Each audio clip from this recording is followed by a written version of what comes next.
KPU Sulsel merilis hasil data sementara tahapan pencocokan dan penelitian alias coklit data untuk Pilkada serentak 2024. Hingga kini proses coklit yang dilakukan di 24 kabupaten kota sudah hampir rampung dengan persentase mencapai 95%.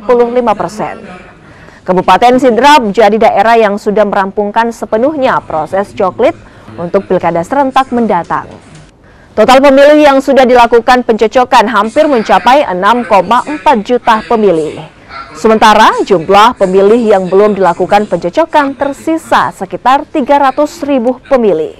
KPU pemutakhiran data pemilih kemarin memutuskan bahwa satu TPS itu berjumlah maksimal 600. Nah ini dia karena kenapa banyak nih orang bilang jauh sangat dari TPS khusus saya, jauh tidak ini KPU tidak tidak memperhatikan jarak. Kami memperhatikan jarak. Jadi misalnya dua TPS ini di merger, TPS 1, TPS 2.